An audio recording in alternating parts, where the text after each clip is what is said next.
বাচ্চারা কিন্তু এই যে একাকিত্ব যেটা বলেছিলাম ওখান থেকেও কিন্তু আসছে ডিপ্রেশন। ওরা একা একা থাকছে, ওরা চাচ্ছে সঙ্গ চাচ্ছে কিন্তু সেটা পাচ্ছে না, তারা হয়তো বন্ধু পাচ্ছে না সত্যিকার অর্থে। তারপরে আরো হতে পারে ডিপ্রেশন, যেমন আপনার প্রিয়জন হারালে অনেকে হয়তো খুব বেশি ভেঙে পড়েন, সেটা থেকেও কিন্তু ডিপ্রেশন হতে পারে। প্রিয়জন থেকে আঘাত পেয়েও ডিপ্রেশন হতে পারে। আর কিছু সাময়িক ডিপ্রেশন হয়, বিষণ্ণতা, যেমন আপনার চাকরি নেই ধরেন, কিন্তু আপনার চাকরিটা যখন হয়ে যাবে তখন কিন্তু আপনার ডিপ্রেশনটা চলে যাবে। কিন্তু ওগুলো হচ্ছে সাময়িক। কিন্তু যেটা ডক্টর ফারুক যেটা বলেছেন যে সিমটমগুলো 2 সপ্তাহের বেশি যখন পারসিস্ট করবে এবং আর্লি স্টেজে যদি আপনি প্রফেশনাল হেল্পটা নেন তাহলে কিন্তু এটা কিউরেবল। বাট একটা পর্যায়ে গিয়ে আরেকটা কথা আমি একটু বলবো এখানে, আমাকে যদি আপনারা একটু সময় দেন বা সুযোগ দেন, সেটা হচ্ছে যেটা উনি বলেছেন যে কম্বাইন করি যদি আমরা, মাল্টিডিসিপ্লিনারি যেটাকে আমরা বলি, যে ওষুধও থাকবে যদি সিভিয়ার লেভেলে চলে যায় সেটা, তখন ওষুধও থাকবে এবং পাশাপাশি থেরাপিও চলবে। সো ওটার কম্বিনেশন এটা খুব ইফেক্টিভ হয় আসলে। আমাদের দেশের অ্যাডোলেসেন্ট গ্রুপ যারা যুবক যুবতীরা বিষণ্ণতায় ভুগছেন কি কারণে? একটা কারণ আমরা প্রায় খবরের কাগজে দেখি যে ইফটিজিং এর কারণে আজকাল আত্মহত্যার প্রবণতা অনেক বেড়ে গেছে। এই সম্পর্কে আপনারা একটু বলবেন? জি প্লিজ। ধন্যবাদ আপনাকে। ইফটিজিং এর কারণে আত্মহত্যা বেড়ে গেছে, এটা সত্যি।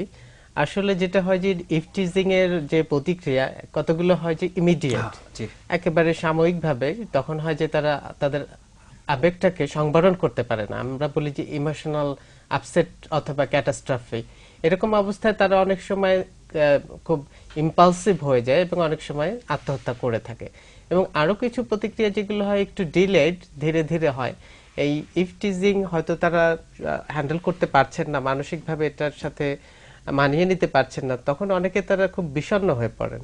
এবং এই বিষণ্ণতা যদি তারা চিকিৎসকের শরণাপন্ন না হন এবং পরিবার থেকে যথেষ্ট সহায়তা না পাওয়া যায়, অনেক সময় তারা সেই বিষণ্ণতার প্রতিক্রিয়া হিসেবেও আত্মহত্যা করে। আমরা একটা সমাধান নিব, সেটা হচ্ছে ইফটিজিং আক্রান্ত একটা মেয়ে, সে প্রচন্ড রকম ইমোশনাল আউটবার্স্টে পড়ে গেল এবং তখন চিকিৎসকের কাছে যাওয়ার আগেই তো সে আত্মহত্যাটা করবে। ওই মুহূর্তে কিভাবে নিজেকে ট্যাকেল করবে শুনবো আপনার মুখ থেকে। তার আগে দর্শকদের প্রশ্ন। হ্যালো, আসসালামু আলাইকুম।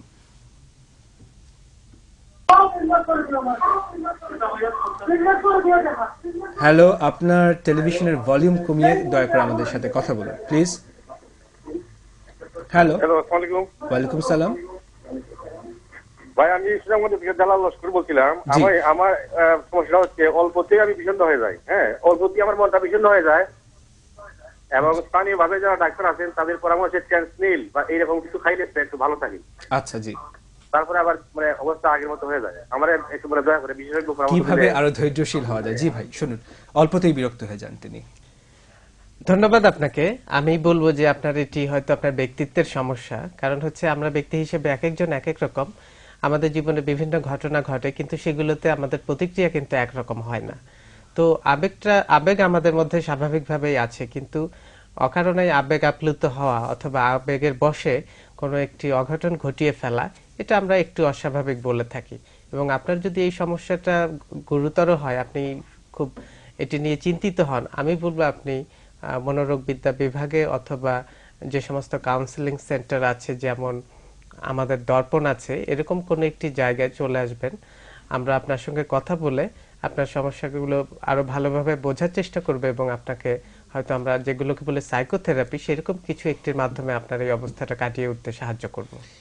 ইমোশনাল আপসেট বা আউটবার্স্ট হয়েছে ইফটিজিং আক্রান্ত একটা মেয়ে, তাৎক্ষণিকভাবে সে কি করবে to prevent from any sort of catastrophe?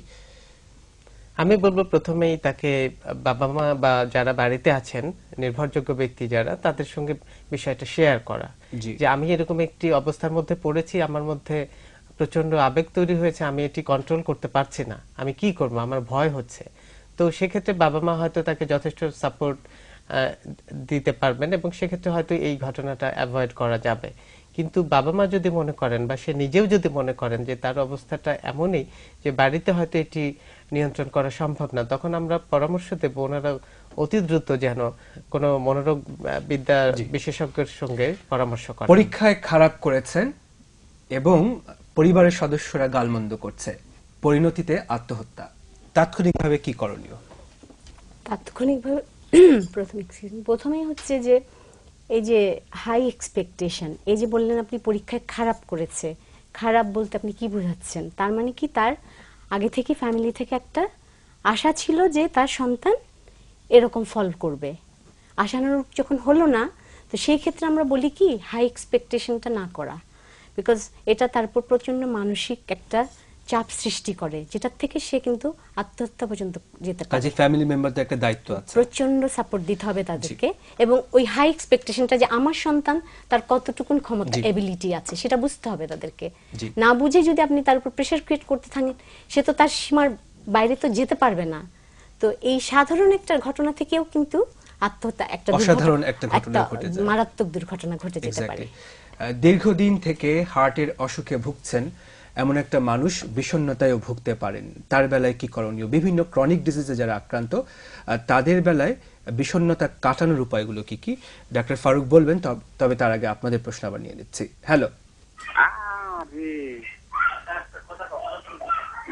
Hello hello লাইনে কেটে গেছে না, লাইন কেটে যায়নি, আপনি কথা বলতে পারেন। হ্যালো, আসসালামু আলাইকুম। হ্যালো, হ্যালো জি বলুন, আপনার প্রশ্ন বলুন। এটা কথা হলো দুঃখিত, সম্ভবত আপনি আমাদের কথা শুনতে পাচ্ছেন না। জি, আমাদের লাইনটা কেটে গেছে। জি, দীর্ঘদিন থেকে বিভিন্ন রকম অসুখে ভুগছেন যারা, তারাও কিন্তু বিষণ্ণতায় ভুগে থাকেন। অসুখগুলো কি কি এবং তার ক্ষেত্রে কি করণীয় একটু বলবেন? আচ্ছা, শারীরিক অসুখের সাথে বিষণ্ণতার খুবই ঘনিষ্ঠ সম্পর্ক রয়েছে।